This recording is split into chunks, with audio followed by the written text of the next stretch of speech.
My brother's friend wears tight shorts.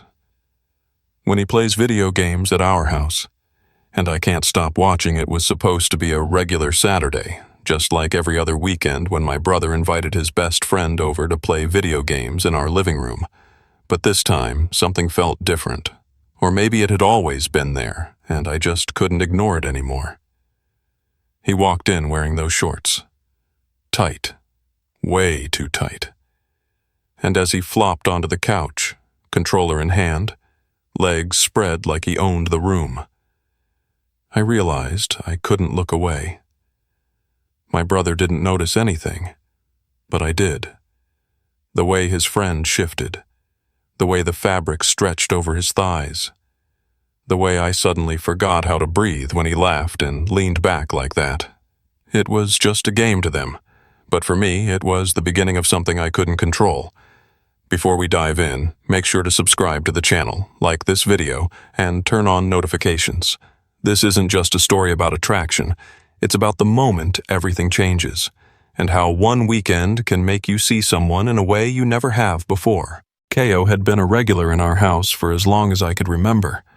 Every Saturday, like clockwork, he'd show up, plop down next to my brother Lucas, and they'd dive into hours of video games like it was a religion. Trash talk, laughter, the occasional controller thrown in frustration. It was their weekend ritual, and I usually stayed out of the way. But that day, everything changed. I was just coming downstairs to grab some water. No big deal. But as I turned the corner and caught sight of the living room, my feet stopped moving. Ko was sitting on the couch. Not unusual. What was unusual was what he was wearing. Gray shorts, tight ones, soft cotton that hugged every inch of his thighs, and more. He was lounging with one leg up, the other stretched out, controller in hand, and completely unaware, or pretending to be, of the way his body was on full display. My eyes locked on the bulge between his legs before my brain could even react, and I couldn't look away. "Hey," Lucas called without even glancing at me. "Grab a soda while you're in the kitchen?" Yeah, I mumbled, eyes snapping away as fast as I could. I practically ran to the fridge, my heart pounding so hard it hurt. What the hell was that? Why did it hit me like a truck out of nowhere? I'd seen Ko 1,000 times before, but that shorts plus posture plus smirk combination, that was new. Or maybe I had just never allowed myself to see it. I came back with the sodas, trying to keep my eyes anywhere but near Ko's legs. Lucas snatched his can with a quick, "Thanks." Ko, though, looked at me, and then he smiled. Not a big, friendly smile, a knowing one. Quick, small, just at the corner of his mouth. But it said 1,000 things, like he'd seen me looking, and didn't mind at all. "You want to play next round?" he asked, casual as ever. "No, I'm good," I said too fast. He shrugged, turning back to the screen. I walked away with my pulse in my ears. That night, I laid in bed staring at the ceiling, thinking of everything I shouldn't. The way his legs shifted, the stretch of that fabric, the curve where skin met waistband, that smirk, that look. And the worst part, I wanted to see it again. The next weekend, I told myself to stay upstairs, stay out of it. But I came down anyway, and there he was, same couch, same laugh, same shorts. But this time, something was different. He didn't smile at me. He looked at me, and then he did something new. He stretched, long, slow, arms over his head. Then, like it was nothing, he pulled his shirt over his head and tossed it to the side. Suddenly, he was shirtless. Lean torso, abs defined, a faint trail of hair leading right down into those same shorts that now looked even tighter than I remembered. "Hot today, huh?" he said, tousling his hair, totally relaxed. Lucas didn't even look up from the game, but I did. And when I met Ko's eyes again, he didn't look away. He held my stare for a second too long, like he wanted me to notice. And I had. I noticed everything. That night, he stayed later than usual. Lucas eventually got up to take a shower, leaving just the two of us in the room. I tried to focus on the TV, pretend like I wasn't suffocating from how close he was. Then I heard him say it, low, almost lazy. "Hey, come here for a second. I want to show you something." I should have said no. Should have laughed it off, gone back upstairs, pretended none of this was happening. But instead, I walked toward him. Each step felt heavier than the last, like my body already knew I was crossing a line. Kaio didn't move. He just looked at me from where he sat. Legs still wide, chest bare, the faintest grin playing at his lips like he was waiting to see what I'd do next. I stood in front of him, trying not to let my eyes drop to where my brain wanted them to. "What do you want to show me?" I asked, trying to sound casual, but my voice betrayed me. It was too soft, too nervous. He tilted his head. "Relax, man. You look like you're about to pass out." I laughed once. "Maybe I am." He patted the cushion beside him. "Sit. I swear I don't bite." That was a lie. Maybe not literally, but Kaio had teeth, and he knew how to use them. I sat down, careful to leave a little space between us. Not too much, but enough to pretend I wasn't losing my mind. He reached for the controller and restarted the match on the screen. "I just wanted to show you this glitch Lucas and I found. You do this move, then pause real quick. Watch." He leaned in, the controller clicking fast in his hands, and for a moment I was focused on the screen, on the way the character froze mid-air. He was explaining something, talking about game mechanics, but I couldn't concentrate, because his leg brushed against mine. Not by accident. Not this time. He didn't move it away, and neither did I. The game kept playing, but my head was somewhere else entirely. He turned to me, and suddenly we were eye to eye. "You okay?" he asked. "Yeah, just tired." He smirked. "You've been acting weird lately." I swallowed. "Weird how?" "I don't know," he said slowly. "You used to avoid me. Now you're watching me like I'm doing magic tricks."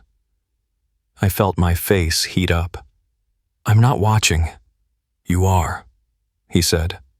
Not angry, not teasing, just honest. "And it's fine. I'd be watching too if I were you." He leaned back, one arm stretched across the couch behind me. "I mean, look at me," he added with a grin. "I look good in this short, right?" He knew exactly what he was doing.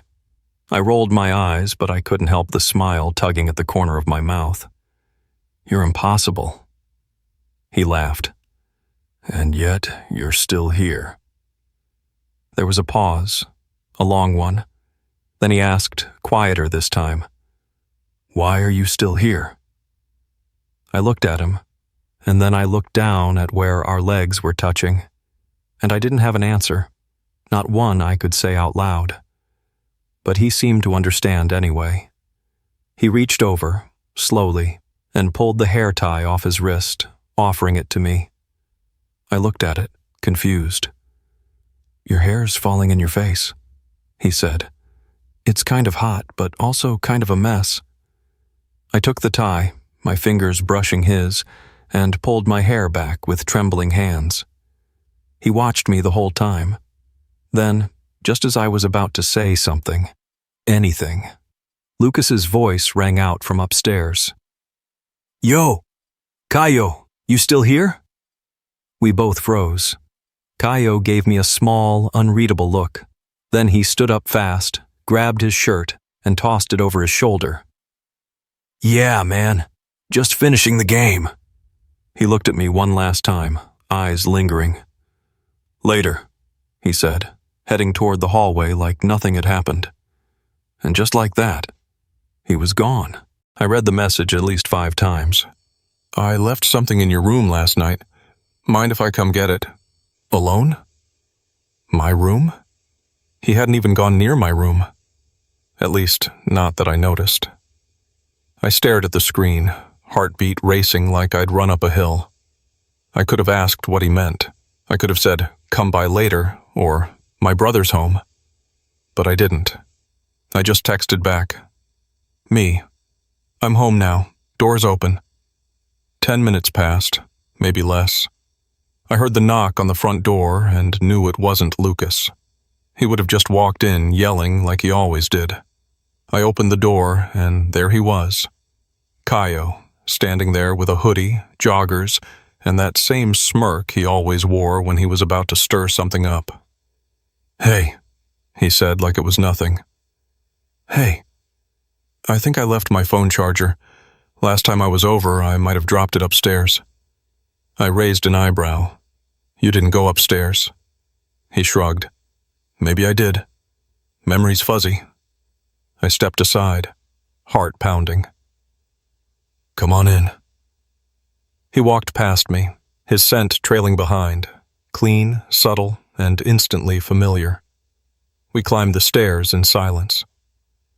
My room was exactly as I'd left it, slightly messy, blinds halfway closed, the TV paused on some random YouTube video I forgot I was watching. Kaio looked around casually. "Looks like a charger could totally be lost in here," he joked. I leaned against the door frame. "You didn't leave anything, did you?"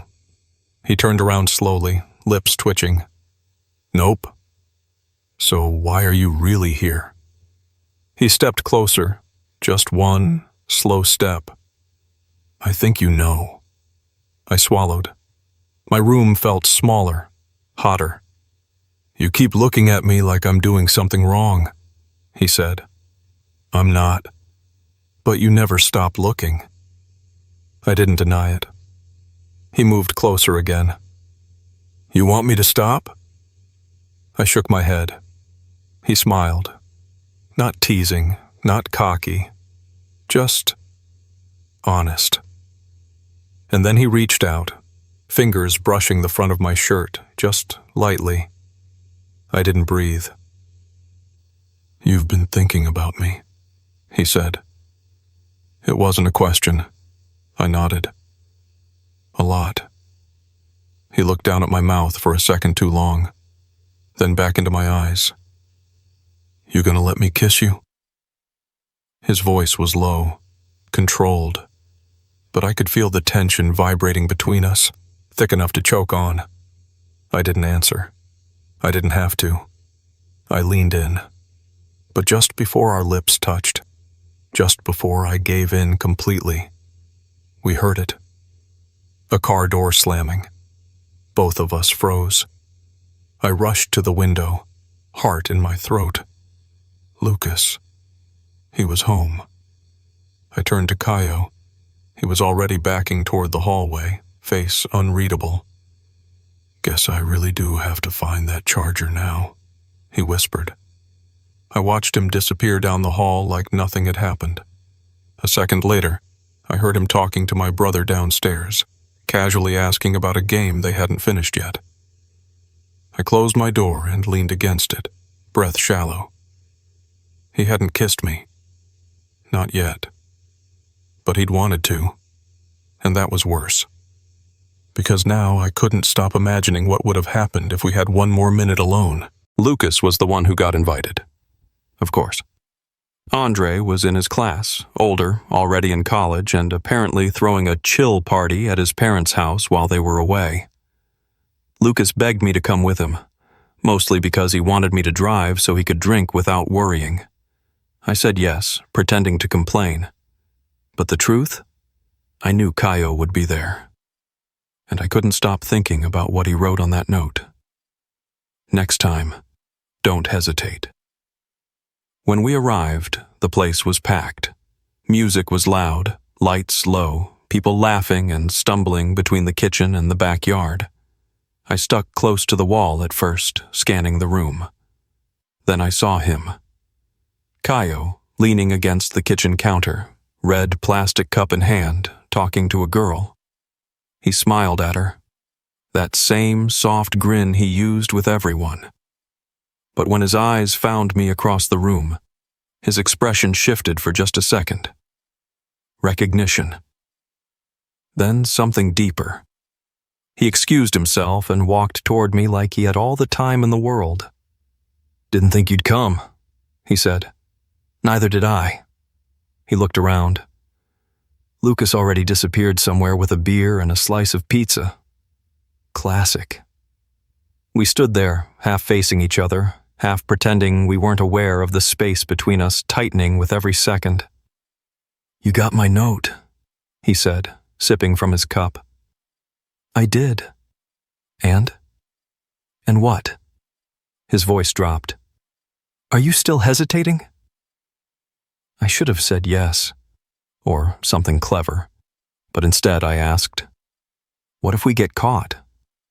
He smiled like that was part of the fun. "Then we'll have a story to tell." Someone bumped into him from behind and spilled a little of his drink on his sleeve. Kaio groaned, annoyed. "Come on," he said, grabbing my wrist. "I need to clean this." I followed him down a narrow hallway, past the noise and the lights, until we reached a guest bathroom. He stepped inside and turned on the faucet, rinsing his arm quickly, then shook off the water. I stayed in the doorway. "You gonna keep watching from a distance?" he asked, without turning around. "I'm not watching." He looked at me in the mirror. "Yeah, you are." He dried his arm on a towel and leaned back against the sink, eyes locked with mine. "I've been waiting," he said, "since that first day, when I caught you looking." My throat tightened. "And you didn't say anything?" "Why would I? I liked it. Still do." He stepped toward me, and this time I didn't move back. "Do you think about me?" he asked. "All the time." He reached for the doorknob and closed the bathroom door behind me. Now we were alone, just us. No TV, no noise, no brother in the next room, just our breathing, shallow and quick. "You don't have to pretend anymore," he said. "I'm not pretending." "Then stop hesitating." He stepped in closer. I felt his fingers graze mine, soft, slow, like asking permission without words. I looked at him, at the curve of his lips, the heat in his eyes, the tension in his jaw like he was holding back more than I could imagine. And then I leaned in. Our faces were inches apart. And just before I closed the distance between us, someone tried the door. Kaio pulled away like lightning. A voice on the other side. "Yo, anyone in there?" Kaio cleared his throat. "Just a sec." He looked at me. "We can't hear." I nodded, frustrated, breathless. He opened the door just wide enough to let the guy outside see him, then stepped out like nothing had happened. I stayed behind, staring at myself in the mirror, lips parted, hands shaking, and the feeling that I had just tasted something I couldn't live without. The backyard was darker than I expected. The music inside thumped faintly through the walls, but out here it felt like we were miles away from the rest of the party. I followed the stepping stones past a row of bushes toward the far corner where a wooden fence met the edge of the lawn. A string of fairy lights hung overhead, flickering weakly, casting soft shadows on the grass. And there he was, Kaio, leaning against the fence, hands in his pockets, his face half lit and unreadable. "You came," he said. "You asked me to." He gave a crooked smile. "That's not the same thing." I stepped closer, heart racing. "So, what now?" "I don't know," he admitted. "I just know I didn't want to leave things like that. In that bathroom. I wanted more than that almost." I nodded slowly. "Me too." We stood in silence for a moment, both of us pretending we didn't notice how close we were now. The night air was cool, but I felt warm. Too warm. Then he looked up at me. "This isn't a joke to you, is it?" he asked. "No," Not even a little. Because it's not to me either. The vulnerability in his voice caught me off guard. Kaio, confident, cocky, always in control, suddenly looked uncertain. "I thought you were just messing with me," I said. He shook his head. "I'm not that much of an asshole." I smiled. "You kinda are." "Only when I'm nervous," he said. "You're nervous?" He laughed under his breath. "You have no idea." Then he reached out and touched my wrist again. That same light touch from before.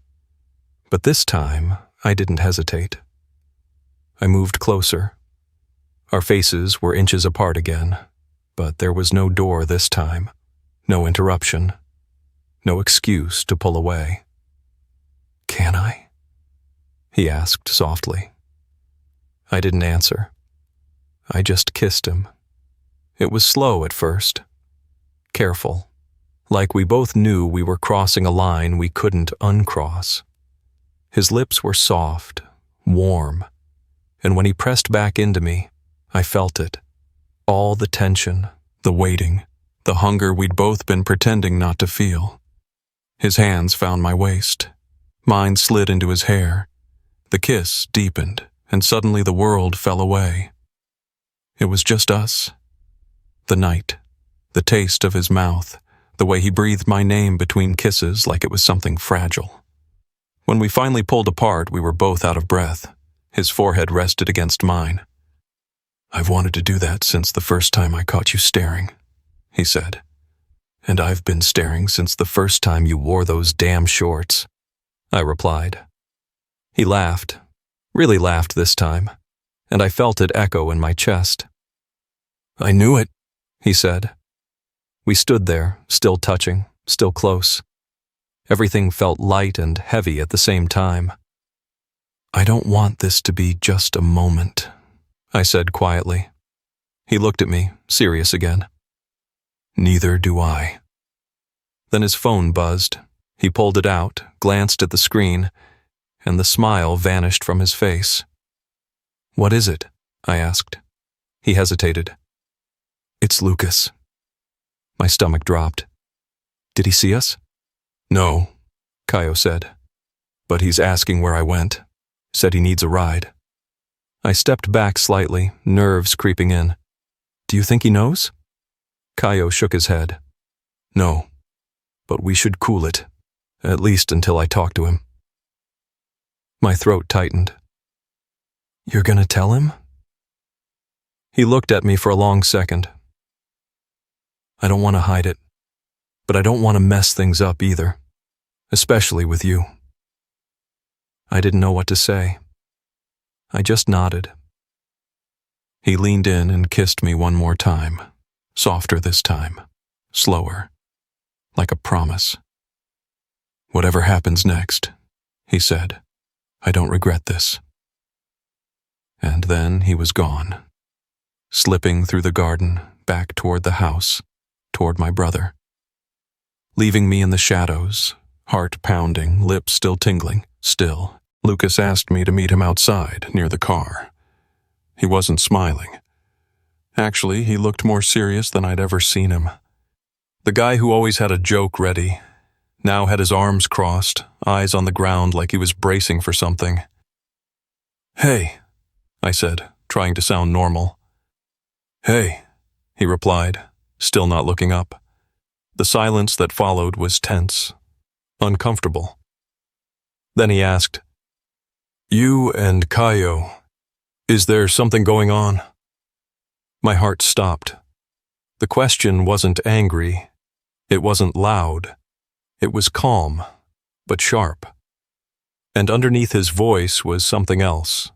Not judgment, just confusion, maybe even hurt. "Why are you asking?" I said carefully. "Because I'm not stupid," he said. "You guys look at each other different. He's been acting weird lately, and tonight, he disappeared from the party and came back with his shirt all twisted and that dumb little smirk he gets when something just happened." I opened my mouth, closed it again. Lucas finally looked at me. "Am I wrong?" he asked. I took a deep breath. "No," I said. "You're not wrong." He looked away, ran a hand over his face. "For how long?" "A few weeks, but tonight was different." "Different how?" It was the first time we stopped pretending. The silence stretched between us again, and my stomach tightened. "Do you like him?" Lucas asked suddenly. The question caught me off guard, but the answer was clear. "Yeah," I said. "I do." He exhaled through his nose, like he'd been holding something in. "I mean, it's weird," he said. "He's my best friend. You're my brother. I didn't see this coming." "I didn't either." He paused, then gave me a tired half smile. "Were you ever going to tell me?" "I wanted to. We just didn't know what this was yet." Lucas nodded slowly. "You're lucky I'm not dramatic," he said. I chuckled. "You literally threw a controller at me for beating you in Mario Kart. That was different." We both laughed. Not loud, but real. He gave me a light punch on the arm. "Just don't make it awkward, okay? And tell him if he breaks your heart, I'm taking back all his games." "I'll tell him," I said, grinning. Later that night, after everyone was asleep, I got a message. "Caio."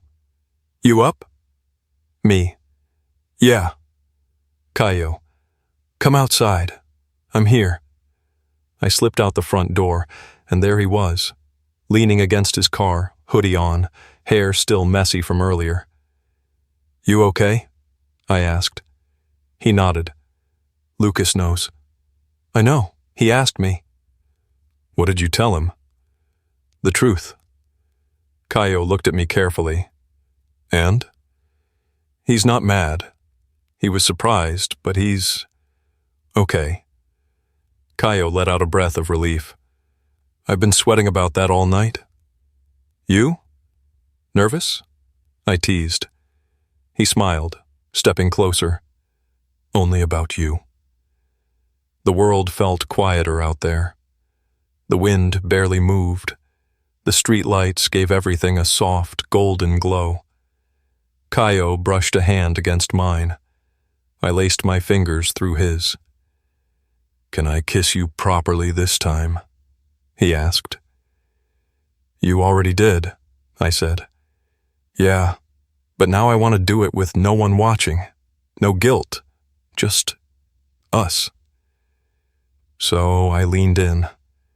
And this time it wasn't a kiss stolen in the dark or rushed behind a bathroom door. This kiss was slower, more certain. The kind of kiss that doesn't ask questions. It gives answers. When we pulled back, we didn't say anything. We didn't have to. He squeezed my hand gently. "I'm not going anywhere," he said. And for the first time in a long time, I believed it. Some things start in silence. A glance, a shift, a heartbeat. But eventually, silence turns into something louder, something real. That moment when you stop pretending and let someone actually see you. If you've ever felt something for someone you weren't supposed to, you know what I mean? And if you've ever hesitated, maybe now's the time not to. Subscribe to the channel, leave a like, and turn on notifications so you don't miss stories like this. And tell me in the comments, have you ever fallen for someone unexpected? And what would you do if they looked back?